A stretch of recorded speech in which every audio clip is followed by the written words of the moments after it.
নমস্কার বন্ধুরা, blog with শিখা চ্যানেলে আপনাদের সবাইকে স্বাগত। আশা করছি আপনারা ভালো আছেন, সুস্থ আছেন। আজকে আপনাদের জন্য একটা ঘরোয়া পদ্ধতিতে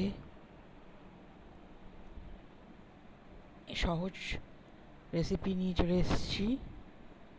আশা করছি রেসিপিটা আপনাদের ভালো লাগবে। ভালো লাগলে অবশ্যই লাইক, শেয়ার, সাবস্ক্রাইব করতে ভুলবেন না বন্ধুরা। রেসিপিটা হলো চিংড়ি মাছের মাথা দিয়ে ছাঁচি কুমড়োর রেসিপি। প্রথমেই 2 চামচ তেল দিয়ে কড়াইতে চিংড়ি মাছের মাথাগুলো ভালো করে ভেজে নিলাম। ভেজে নিয়ে তুলে নিয়ে এবার ওই তেলেতেই 1 চামচ 5 ফোড়ন, একটা পেঁয়াজ কেটে রেখেছিলাম সেটা দিয়ে দিলাম। দিয়ে আর একটা আলু কেটে রেখেছিলাম সেটা ভালো করে ভেজে নেব।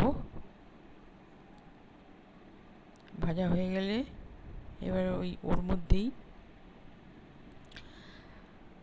একটা ছাঁচি কুমড়ো কেটে রেখেছিলাম ঝিরিঝিরি করে, সেটা দিয়ে দেবো। দিয়ে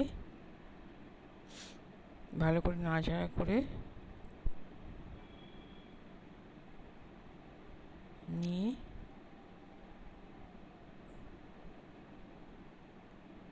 এবার যতটা পরিমাণ দরকার নুন, হলুদ,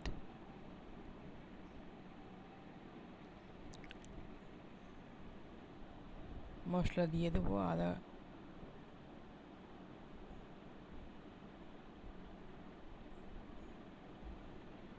আদা দিয়ে ভালো করে মশলাটাকে কষিয়ে নিতে হবে। আর একটু অল্প জিরে দিয়ে দেবো। দিয়ে ভালো করে কষিয়ে নিয়ে নাড়াচাড়া করতে হবে যাতে মশলাটা মিশে যায়। ভালো করে নাড়িয়ে চাড়িয়ে নিয়ে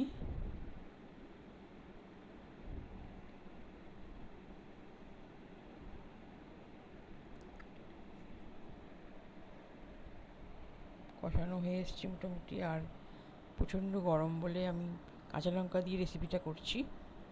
আপনারা চাইলে শুকনো লঙ্কাও দিতে পারেন। কাঁচা লঙ্কা ছিঁড়ে দিয়ে দিলাম। দিয়ে এবার ভালো করে মিশিয়ে নিয়ে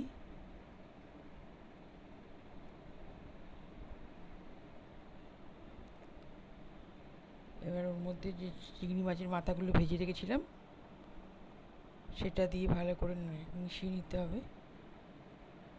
ভালো করে নাড়িয়ে চাড়িয়ে নিয়ে এবার 5 মিনিট ঢেকে কুক করে নিলাম। নিয়ে ঢাকাটা খুলে দেখুন অনেকটা হয়ে এসছে, সিদ্ধ হয়ে এসছে। এর মধ্যে লাস্টে একটু চিনি দিয়ে আমাদের রেসিপি রেডি। মিশিয়ে দেবো, চিনি দিয়ে মিশিয়ে দেবো। বন্ধুরা, ভালো লাগলে অবশ্যই লাইক, শেয়ার, সাবস্ক্রাইব করবেন। সাবস্ক্রাইব করে পাশে থাকবেন। আজকের চিংড়ি মাছের মাথা দিয়ে ছাঁচি কুমড়ো রেসিপি রেডি।